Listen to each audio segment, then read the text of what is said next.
BMC news live from Kochi Malayalam വാർത്തകൾ നിങ്ങൾക്കായി അവതരിപ്പിക്കുന്നത് Cochin Kalabhavan Angamaly franchise powered by Heal Life Thottakkattukara Nazareth villas and BMC production Angamaly.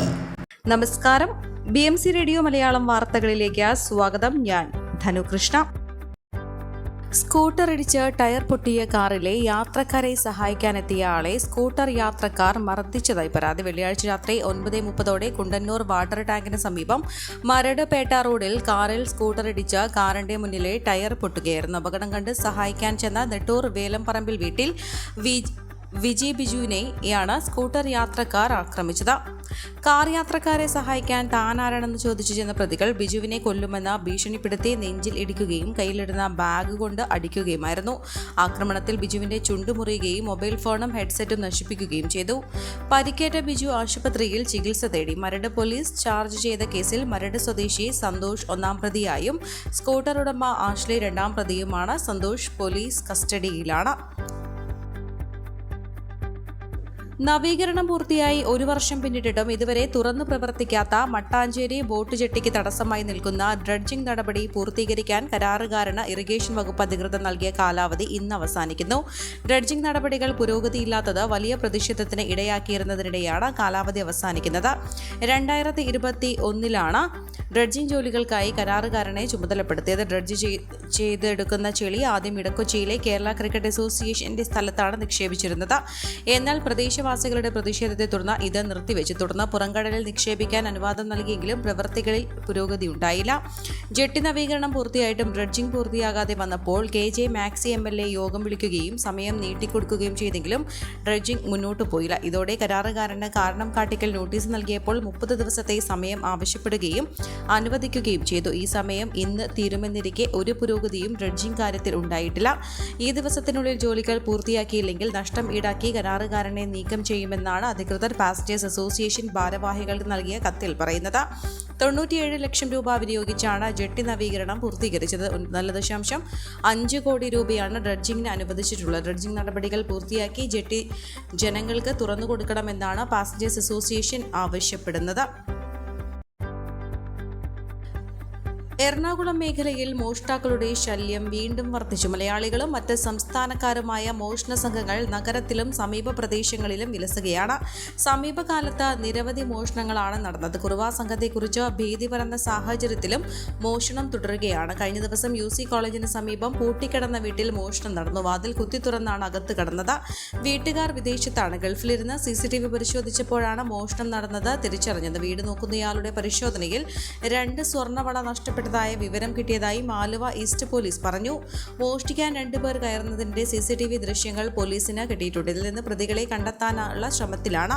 വ്യാഴാഴ്ച പുലർച്ചെ ഉളിയന്നൂർ മസ്ജിദുൽ മനാവ, ആലുവ ചിരക്കട ക്ഷേത്രം എന്നിവിടങ്ങളിൽ മോഷണം നടന്നിരുന്നു. പള്ളിയുടെ ഓഫീസ് റൂം കുത്തിത്തുറന്ന് 1.80 ലക്ഷം രൂപയും 20,000 രൂപയുടെ വാച്ചുമാണ് മോഷ്ടിച്ചത്. ചിരക്കട ക്ഷേത്രത്തിൽ നിന്ന് വിളക്കുകളാണ് നഷ്ടപ്പെട്ടത്. വ്യാഴാഴ്ച പുലർച്ചെ 3:30 ഇവിടെ മോഷണം നടന്നതെന്നും കരുതുന്നു. ശ്രീകോവിലിന് പുറത്ത് ഉപയോഗിക്കുന്ന 7 തൂക്കുവിളക്കും 6 നിലവിളക്കുമാണ് കൊണ്ടുപോയത്. പൂജയ്ക്ക് മുന്നോടിയായി ക്ഷേത്ര ജീവനക്കാർ എത്തിയപ്പോഴാണ് മോഷണ വിവരം അറിയുന്നത്.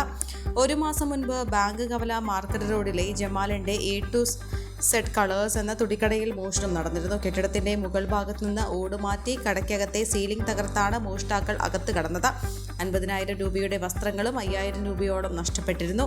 അടുത്തിടെ തോട്ടക്കാട്ടുകര, പറവൂർ കവല, സെമിനാരിപ്പടി, UC കോളേജ്, കടുപ്പാടം, തടിക്കക്കടവ തുടങ്ങിയ പ്രദേശങ്ങളിൽ വ്യാപകമായ മോഷണങ്ങളും മോഷണ ശ്രമങ്ങളും നടന്നിരുന്നു. പല സ്ഥലങ്ങളിലും വീടുകളും പുറത്തിരുന്ന സാധനങ്ങളുമാണ് കളവ് പോയത്. വീടുകളിൽ നിന്ന് ഇരുചക്ര വാഹനങ്ങളും ബാറ്ററികളും മോഷണം പോകുന്നതും പതിവാണ്. കരുമാലൂർ പഞ്ചായത്തിലെ കിഴക്കൻ മേഖലകളിൽ മോഷ്ടാക്കളുടെ ശല്യം വർദ്ധിച്ചു. UC കോളേജ്, കടുപ്പാടം, തടിക്കക്കടവ്, വെളിയത്തുനാട് തുടങ്ങിയ സ്ഥലങ്ങളിലാണ് നാട്ടുകാരുടെ സ്വൈര്യ ജീവിതത്തിന് വിഘാതമായി മോഷ്ടാക്കളുടെ സംഘം വിലസുന്നത്. കരുമാലൂരിൽ മൃഗാശുപത്രി ഉൾപ്പെടെ ഇക്കഴിഞ്ഞ 20-ന് 3 സ്ഥാപനങ്ങളിൽ കവർച്ച നടന്നിരുന്നു. കരുമാലൂർ കാരിച്ചിറയിൽ ഒരു വളപ്പിലുള്ള മൃഗാശുപത്രി, ജനകീയ ഹോട്ടൽ തുടങ്ങിയ സ്ഥാപനങ്ങളിലാണ് മോഷണം നടന്നത്. മൃഗാശുപത്രിയുടെ 2 വാതിലുകളുടെ പൂട്ട് പൊളിച്ചാണ് അകത്ത് കയറിയത്. മേശവലിപ്പിൽ സൂക്ഷിച്ച 1,235 രൂപ നഷ്ടമായി. ഹോട്ടലിലെ മേശയിൽ നിന്ന് 60,000 രൂപയുടെ വാച്ചും കവർന്നു. ഇതിൽ അന്വേഷണം ഊർജിതമാണെന്നും പോലീസ് പറയുന്നുണ്ടെങ്കിലും മോഷ്ടാക്കൾ ഇപ്പോഴും വിലസുകയാണ്. അതിന്റെ ഒടുവിലത്തെ ഉദാഹരണമാണ് UC കോളേജ്, കടുപ്പാടം, തടിക്കക്കടവ്, വെളിയത്തുനാട് തുടങ്ങിയ സ്ഥലങ്ങളിൽ കവർച്ച സംഘം എത്തിയ സംഭവം. 2 ദിവസങ്ങളിലായി UC, കടുപ്പാടം തുടങ്ങിയ പ്രദേശത്തെ ഒട്ടേറെ വീടുകളിലും പരിസര പരിസര പ്രദേശത്തും മോഷണ സംഘം എത്തിയെന്നും CCTV ദൃശ്യങ്ങളിലും വ്യക്തമായിരുന്നു. കോവിഡാനന്തര കാലഘട്ടത്തിൽ ജീവിതശൈലി രോഗങ്ങളുള്ളവർക്ക് സന്തുലിതമായ ആരോഗ്യ പരിപാലനത്തിന് ആലുവയ്ക്കടുത്ത് തോട്ടക്കാട്ടുകര ജംഗ്ഷനിൽ ഹീൽ ലൈഫ് തുറന്ന പ്രവർത്തനം ആരംഭിച്ചിരിക്കുന്നു.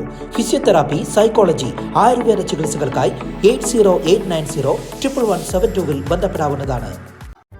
സംസ്ഥാനത്ത് വ്യാപകമായി വാട്സാപ്പ് അക്കൗണ്ടുകൾ ഹാക്ക് ചെയ്യപ്പെടുന്ന ആളുടെ വാട്സാപ്പിൽ നിന്ന് ധനസഹായ അഭ്യർത്ഥന നടത്തി പണം തട്ടുന്നു. കൊച്ചി ഉൾപ്പെടെ സൈബർ പോലീസിന് 100 കണക്കിന് പരാതികൾ ലഭിച്ചു. ഒരാളുടെ വാട്സാപ്പ് നമ്പർ ഹാക്ക് ചെയ്ത ശേഷം ആ നമ്പർ ഉൾപ്പെട്ട വിവിധ ഗ്രൂപ്പുകളിലെ അംഗങ്ങളുടെ വാട്സാപ്പ് നമ്പറുകൾ തുടർന്ന് ഹാക്ക് ചെയ്യുന്നതാണ് തട്ടിപ്പിന്റെ രീതി. വാട്സാപ്പിലേക്ക് 6 അക്ക നമ്പർ വന്നിട്ടുണ്ടാകുമെന്നും അയച്ചു നൽകാമോ എന്ന് ചോദിച്ചാണ് തട്ടിപ്പിന്റെ തുടക്കം. വാട്സാപ്പ് ഗ്രൂപ്പിലെ അടുത്ത പരിചയമുള്ള ഏതെങ്കിലും അംഗത്തിന്റെ പേരിലാകും അഭ്യർത്ഥന എന്നതിനാൽ പലരും ഇതിന് തയ്യാറാകും. ഈ OTP നമ്പർ പറഞ്ഞു കൊടുക്കുന്നതോടെ വാട്സാപ്പ് ഹാക്ക് ചെയ്യുന്ന നമ്പർ ഉൾപ്പെട്ട സഖ്യം ഗ്രൂപ്പുകളിലേക്കും ആളുകളിലേക്കും കടന്നു കയറാൻ തട്ടിപ്പുകാർക്ക് വളരെ വേഗം കഴിയും. മാത്രമല്ല വാട്സപ്പ് മുഖേന പങ്കുവയ്ക്കപ്പെടുന്ന വ്യക്തിപരമായ മെസ്സേജുകളിലേക്കും ചിത്രങ്ങൾ, വീഡിയോ എന്നിവയിലേക്കുമെല്ലാം തട്ടിപ്പുകാർക്ക് ആക്സസ് ലഭിക്കും. സഹായ അഭ്യർത്ഥനയ്ക്ക് പുറമെ ബ്ലാക്ക്മെയിൽ ഉൾപ്പെടെയുള്ള പ്രശ്നങ്ങൾക്കും ഇത് വഴിവെക്കാമെന്നും സൈബർ പോലീസ് പറയുന്നു. ഈ വാർത്തയോടുകൂടെ BMC റേഡിയോ മലയാളം വാർത്തകൾ സമാപിക്കുന്നു. നന്ദി, നമസ്കാരം.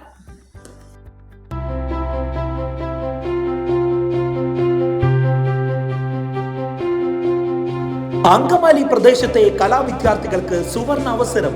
ലോക പ്രശസ്ത കലാവിദ്യാലയമായ കൊച്ചിൻ കലാഭവന്റെ അങ്കമാലി ഫ്രാഞ്ചൈസി കരയാമ്പറമ്പിനടുത്ത് എളവൂർ കവലയിലുള്ള സ്പ്രിംഗ്ഫീൽഡ് കെട്ടിടത്തിൽ പ്രവർത്തനം ആരംഭിച്ചിരിക്കുന്നു. Classical dance, cinematic dance, Carnatic music, Zumba dance എന്നീ വിഷയങ്ങളിൽ പ്രഗത്ഭരായ അധ്യാപകർ ക്ലാസുകൾ നയിക്കുന്നു. കൂടുതൽ വിവരങ്ങൾക്ക് ബന്ധപ്പെടുക 9995208614.